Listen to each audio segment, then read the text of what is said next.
안녕하세요. 한림대 성심병원 신장내과 김성균입니다. 안녕하세요. 한림대 성심병원 순환기내과 고윤석입니다.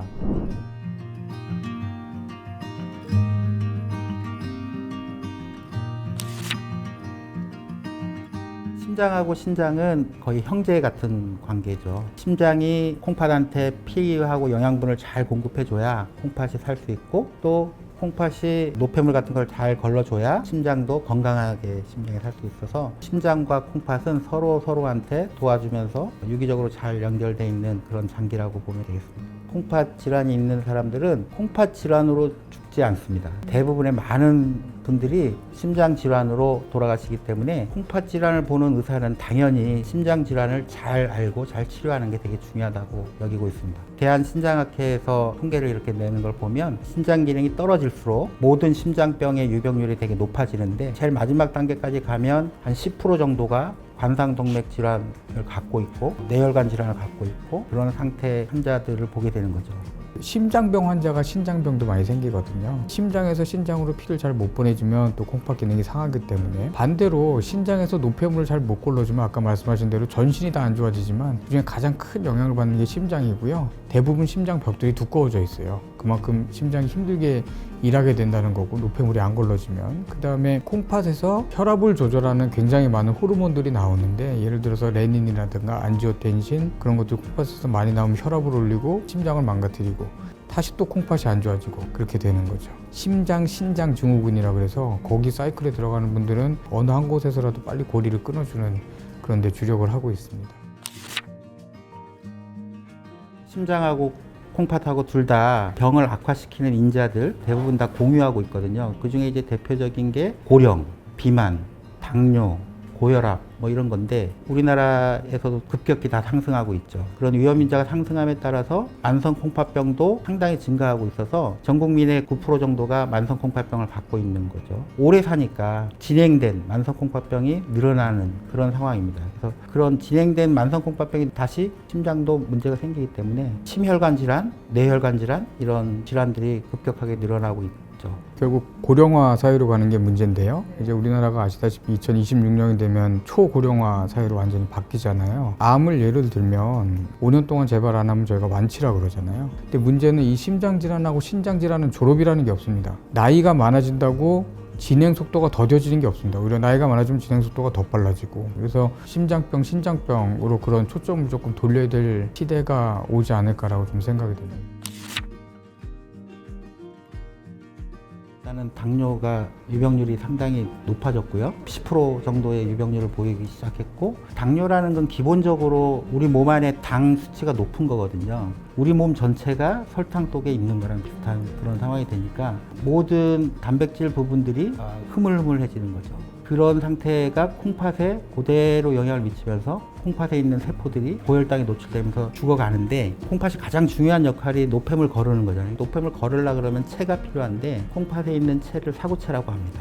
그 사구체를 빽빽하게 잘 유지해야 노폐물이 잘 오줌으로 걸러지는데, 빽빽하게 유지할 수 있는 그 힘이 다 헐구어지는 거죠. 그러다 보니까 단백질도 빠져나오고 피 속에 있는 여러 가지 다른 영양 성분도 빠져나오면서 병이 진행하는 거거든요. 이런 당뇨병성 신장병이 우리나라 전체 콩팥병의 55% 정도 차지합니다. 이제 시간이 지나면서 점점 콩팥병이 더 나빠지는 그런 코스를 밟게 되고요. 아주 적극적으로 치료해야지, 그렇지 않으면 병이 쭉 진행해서 결국은 심장을 갈아 끼는 이식을 하든지 투석을 하든지 이렇게 나쁜 결과를 얻게 되죠. 특히 동아시아, 우리나라 포함한 일본, 중국 당뇨병성 신증이 서구에 있는 그런 당뇨병성 신증 환자들보다 더 빨리 진행하는 걸로 돼 있어요. 당뇨병이 말씀하신 콩팥도 그렇고 심장도 그렇고 안 좋게 되는 가장 대표적인 이유가 이제 혈관을 망가뜨리기 때문에, 당뇨가 있다 그러면은 관상동맥 질환이 있다, 같은 병이다라고까지 저희가 정의를 하거든요. 이 당뇨를 처음 진단받고 한 7에서 10년 정도 지나기 시작하면 환자의 30에서 50% 이상이 관상동맥 질환이 생깁니다. 당연히 협심증,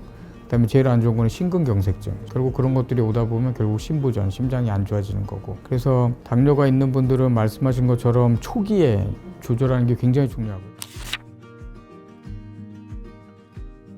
SGLT2 저해제라고 얘기하는데 그게 이제 오줌으로 체내에 있는 포도당이 빠져나오기 때문에 처음에는 이제 혈당 강화 목적으로 개발이 됐죠. 그래서 개발을 해서 보니까 이게 동시에 소금을 같이 오줌으로 이제 빼내니까 그러면 혈압도 떨어질 거고 심장 보호 효과도 있겠다.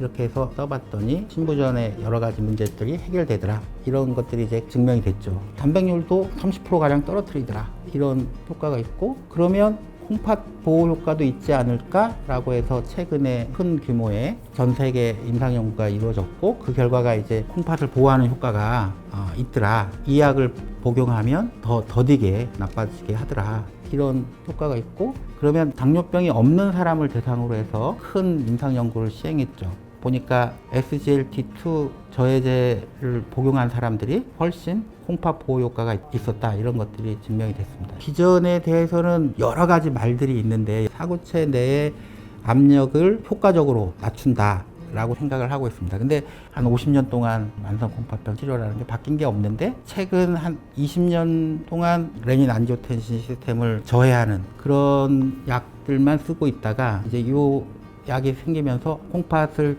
치료할 수 있는 새로운 무기가 생긴 거다라고 생각해서 이제 신장내과 의사들 입장에서는 되게 흥분하고 있는 가장 최근에 나온 제 가이드라인에서도 SGLT2 저해제의 사용을 강력하게 권고하고 당뇨병성 신증이 있는 사람들은 1차 치료제로 이 SGLT2 저해제를 써라 업데이트 되고 있습니다. 역사적으로 보면 이제 아스피린이라는 게 진통제로 만들었는데 항혈소판 효과가 있으면서 항혈전 효과가 있는 그런 약이 있는 것처럼 이 SGLT2 저해제 같은 경우도 지금 당뇨약으로 만들었는데 써보니 심장에도 좋고 신장에도 좋더라라는 거고 심장의 상황에서 보면은 콩팥으로 나트륨이 많이 나고 즉 소금이 많이 나가면서 심장의 부하를 줄여주기 때문에 아마 심장에 좋지 않느냐라는 게 이제 첫 번째 기전이고요. 당뇨 조절이 되면 더 좋아지는 걸 수도 있겠죠. 그래서 저희 심장내과 입장에서는 수명을 진짜 누가 늘리겠느냐라는 게 굉장히 항상 빅 이슈인데 근 지금 10에서 20년 동안 저희 그런 약이 하나도 안 나왔습니다. 그렇기 때문에 1차 치료 약제로 아예 생각을 하고 있고 신부전 약들 너무 좋은 약들 많은데 다른 신부전 약들은 혈압을 다 낮춥니다. 근데 이 SGLT2 인히비터는 혈압이 확 떨어뜨리는 그런 효과를 갖고 있지 않기 때문에 혈압이 낮은 신부전 환자에서는 가장 우선적으로 이제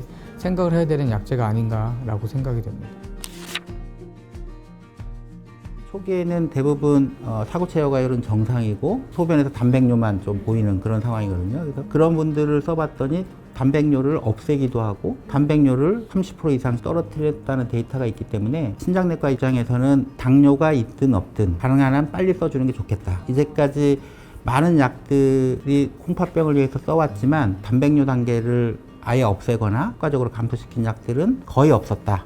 라는 거고 콩팥병이 있으시면 가능하면 빠르게 써야 되겠다. 그래서 이제 보험도 신청하고 있고 조만간에 다 보험도 될 것 같습니다. 예. 우리가 심장 기능 중에 가장 중요하게 생각하는 게 이제 좌심실 구혈율이라는 건데 지금은 이 좌심실 구혈율이 떨어진 환자에서 효과가 있습니다. 그러니까 약간 진행을 좀 한 환자라고 봐야 되겠죠. 어쨌든 근데 이 심박출량이 떨어지기 시작했을 때 이 SGLT2 저해제를 써주면 환자의 이제 기대 수명이 늘어나기 때문에 빨리 쓰면 훨씬 좋은 거죠.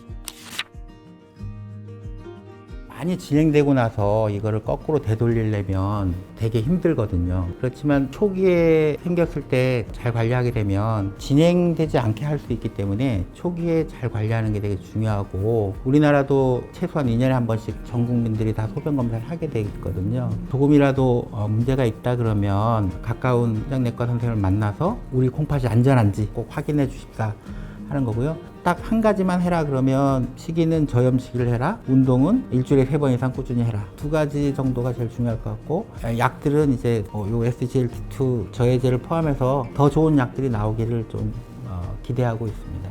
말씀하신 대로 제일 중요한 건 예방입니다. 우리나라처럼 이 건강검진 시스템이 잘 돼 있는 게 없기 때문에 2년에 한 번씩 반드시 검사를 하시는 게 중요하고 거기서 조금이라도 이상해지기 시작하면 바로 생활요법을 개선을 해서 실천을 하더라도 지속적으로 하느냐는 큰 다른 또 문제이기 때문에 과도하게 욕심을 많이 내서 한꺼번에 모든 것을 바꾸는 것보다는 하나하나씩 천천히 바꾸셔야 됩니다. 그런 걸 하는 게 중요하고 심장 안 좋으신 분들은 콩팥을 신경을 잘 안 쓰세요. 왜냐하면 저희는 스텐트 넣고 그냥 끝 그러면 이제 끝나는 줄 알고 계시기 때문에 그렇지가 않거든요. 결국 그게 나빠져서 심장이 나빠지고 콩팥이 나빠지는 거고, 그렇기 때문에 1년이나 6개월에 한 번은 콩팥 검사를 하는데, 심장 질환만 갖고 계신 분이라도 언제든지 콩팥병이 생겨도 이상하지가 않기 때문에 좀 주의 깊게 살피셔야 됩니다.